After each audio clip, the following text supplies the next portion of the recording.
Paris, October 19, 2025. Morning light poured through the Louvre's glass pyramid as tourists queued for tickets, unaware history was minutes from vanishing. In the quiet hum of cameras and chatter, a white utility truck eased toward the museum's Seine-side gate, appearing routine, unnoticed by guards. But this wasn't maintenance.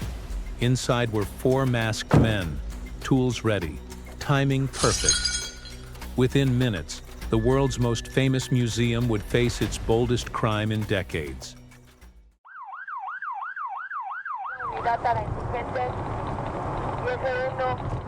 What happened next would shock even veteran investigators.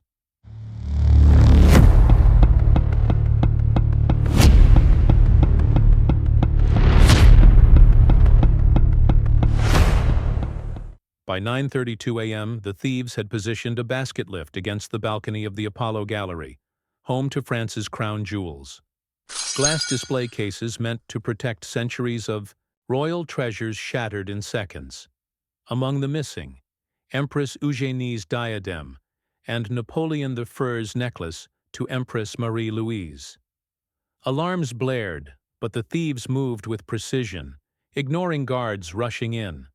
Tourists froze, cameras rolling as priceless history was stolen in broad daylight.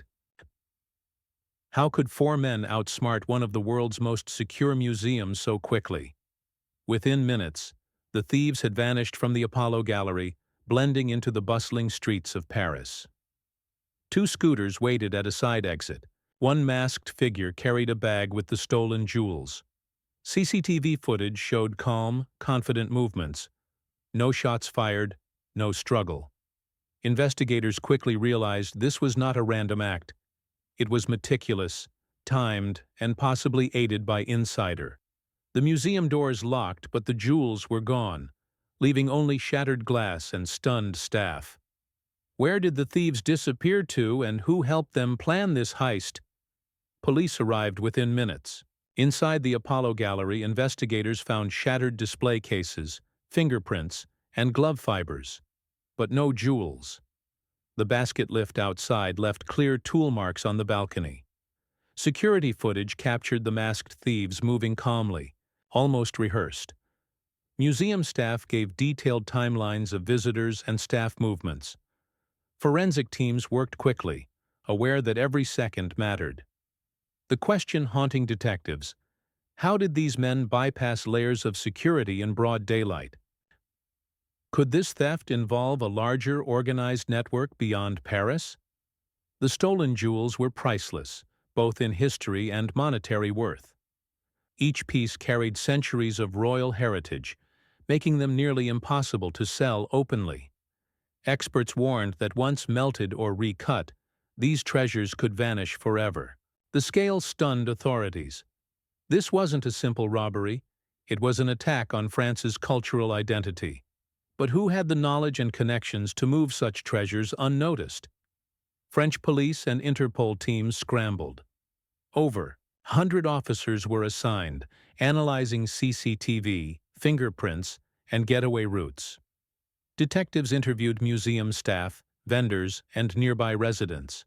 Early reports suggested the thieves had inside knowledge of museum schedules and security rotations. Authorities began tracing nearby traffic cameras, scooters used in the escape, and possible accomplices. Every detail mattered. One slip could reveal the criminals' network. Could the thieves have had help from someone within the Louvre itself?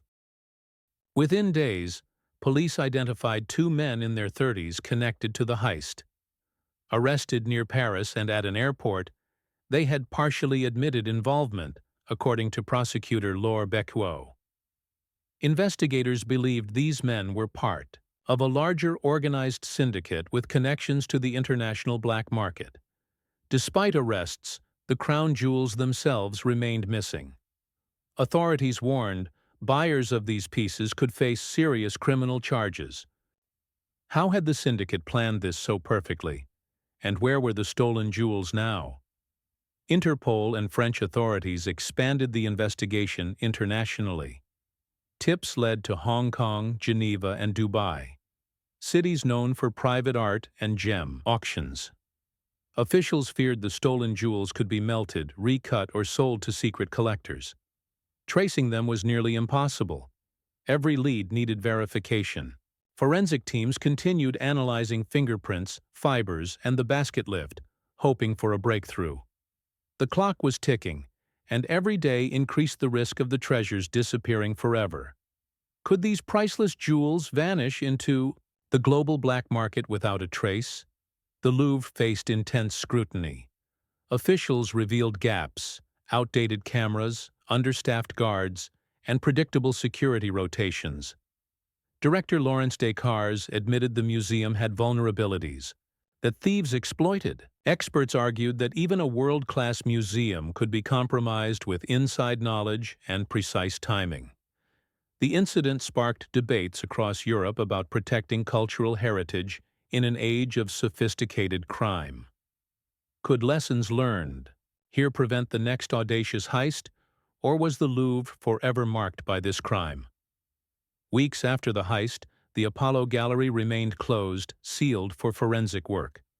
Police continued tracking the stolen jewels, but their fate remained uncertain. Paris and the world mourned the loss, not just of value, but of history and heritage. The Louvre reopened to visitors, yet a shadow lingered over its halls.